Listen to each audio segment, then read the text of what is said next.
just picked up this guy on Craigslist for $200, Squier J-Bass, and I actually haven't looked at it yet. He brought it out and just gave it to me. $200, Canadian, mind you, with this little amp, which I don't know. I'm gonna try it out at some point, but probably just clean it up and sell it. But let's just see what this thing looks like. Oh, it's actually pretty nice looking. It's got like a metallic red. It's funny how used to a particular bass you can get and then see another one that's supposed to be similar. This is obviously very similar. It's made in Indonesia. But you just notice the tiny differences, you know? The machine heads, the weight of it, the covers on the pickups, the bridge, the knobs, like the one-ply pick guard on this thing, the feel of the neck already. Anyways, it looks like it's in really good shape. But what I want to do for this video is do an overview of what it is you do with the bass that you've just gotten that's used. What do you need to do to tune it up? So that's what we're going to do today. But as it stands, it's honestly in really good shape. It does need cleaning. You can see it's quite dusty, you know, regular dust and stuff in here. The fretboard's dusty. I'm sure after I clean it, it could use some nice conditioner on there. I'm not sure what wood this is because I don't know what year this was made. Maybe it's an 09. I'm not sure how it works with their numbering. It could be like how they do now. It might just mean 2009. Looks like it's missing a cap on that machine head. Either way, this is gonna be good. But before we do that, let's plug it in.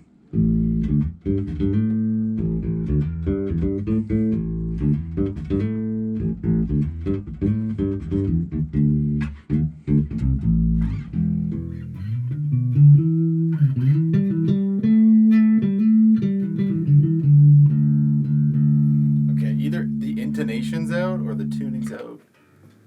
It looks like it's in tune. Yeah, the intonation's gonna need to be fixed. CD. Oh yeah, that's super flat. Need to fix the intonation. The action is high. It's not unplayable, but it's just a bit uncomfortable. But other than that, yeah, it's just really dirty. The strings don't sound terrible. Like that A sounds really good. So the D string sounds a bit dead. But honestly, I could probably just clean these strings and they're probably fine. I don't need to be spending money on this thing. That'll be good. But the action, you need to fix the intonation. Other than that, I think it's in good shape. All right, let's go. Now, you don't need a workbench to actually work on a guitar or anything like that. You can use something simple like a blanket or a towel. So for this specific video, I just want to go over some of the things that you can do with a bass that's been used and you want to clean it up. You don't have to do all of the things that I'm going to do. They're just things you might want to do. And I'm going to release separate videos on every single separate thing you can do and go into detail on what they are exactly and how to do that. But for this one, I'm just going to tell you what I'm going to do. I'm going to do it quickly and show you what the bass looks like and what it sounds like after I'm done with it. So of course, first thing I'm going to do is I'm going to take the strings off just to get those out of there. And I thought I was going to clean them, but after looking at them more, I think that's going to take quite a while to actually do that. So I actually have a new pack of strings, these D'Addarios, that I'm going to use instead. So I'm going to get those on there at the end. But once I take the strings off, I'm going to quickly just go over the body, clean it really quick with one of these microfiber cloths, and I'm actually going to take it apart a bit. I'm going to take the pick guard off. I'm going to take this control panel off.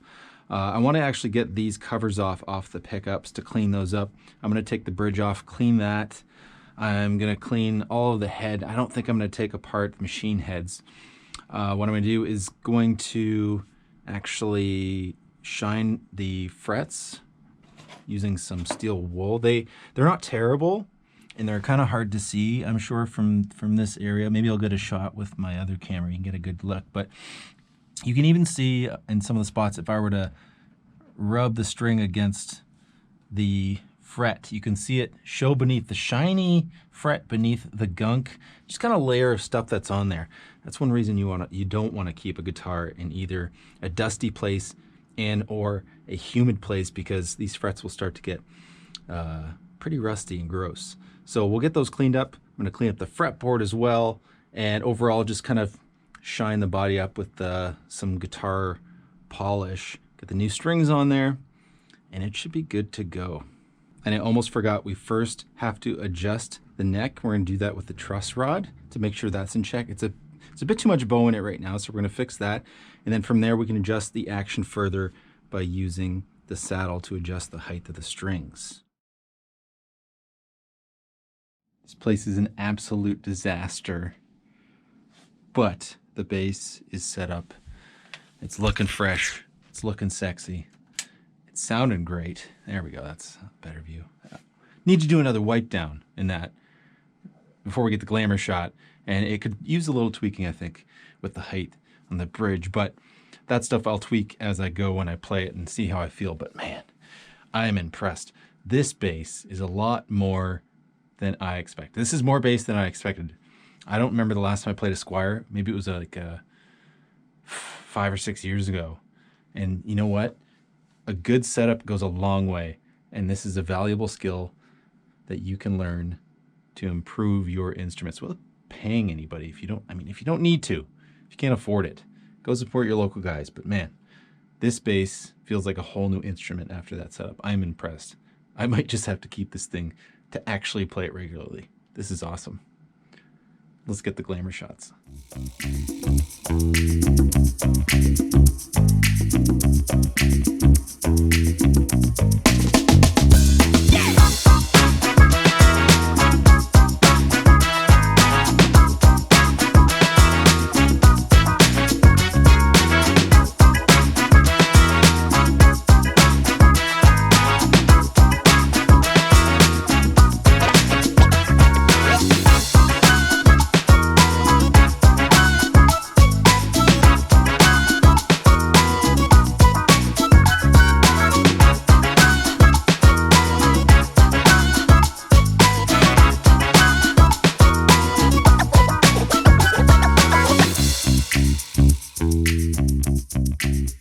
I'm not an incredible bassist or anything, but man, does that feel good. When you set up an instrument, it completely changes the thing. Like when I first got this, it was dirty, it looked mangy, it just looked like a crappy instrument. You didn't think it'd be good, but you know, a good setup goes a long way. Like if you can see how this is now compared to what it was, with the action is incredible. The way the fretboard looks great. It looks like a good guitar now, and it feels like one. Like it could still use some adjustments. I could probably lower the action a bit, but man.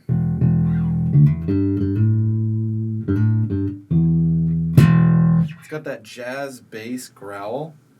I think even you can try that like Jaco Pastorius sound.